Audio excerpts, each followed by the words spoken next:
Hello coin collectors and welcome back to the All Change review.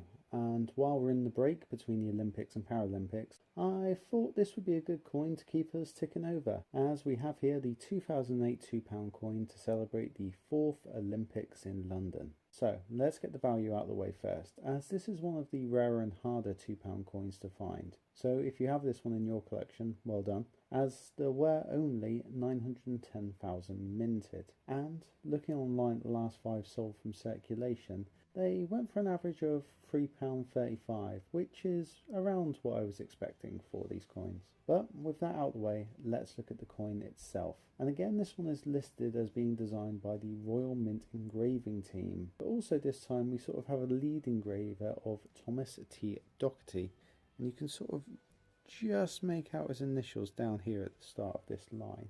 The design they've gone for is a racetrack, as you can see, with the year 1908 across it, with the denomination and year it was minted, and then around the outside, London Olympiad Centenary. And that is about it really, but I'll come on to more why I say that in a moment. Because quickly I want to turn it over, and you can see here we have the 4th portrait of Queen Elizabeth II on it. And then on the milled edge, you can see it's engraved with the words, the 4th Olympiad, London. Okay, so coming back onto the back here, and it is a little boring. Now, you won't often hear me say that about coins design, but there is such a rich history in this subject. There is so much more they could have done. Now, let me explain and try not to rant.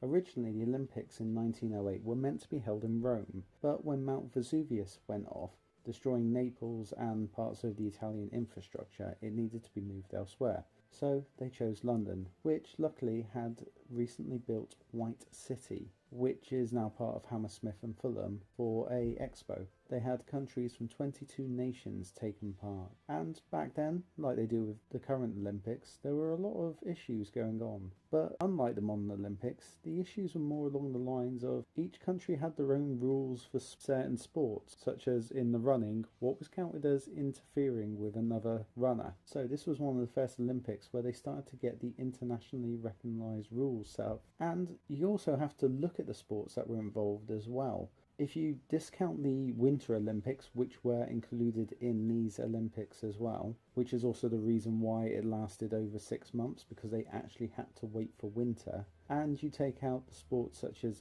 live deer shooting and power motorboating, you still got in there lacrosse, dueling with pistols, where they wore heavy protection and shot each other with wax bullets, which even if you have that stuff, please do not try that at home. But they also had the one sport which I'd love to see come back, which was the tug of war, which at the time was won by a team from the City of London Police. Now, I know you have to make these coins recognisable for what they are, but with such a history, I feel they could have just done a little bit more. So with a mini rant over, what do you think of this coin? Do you like it? How would you have improved on it if you don't? Let us know in the comment section below. And just before we go, we're not going to have a video next Sunday as we gear up for the Paralympics on the 7th. So until next time, coin collectors, thanks for watching and keep collecting. Bye.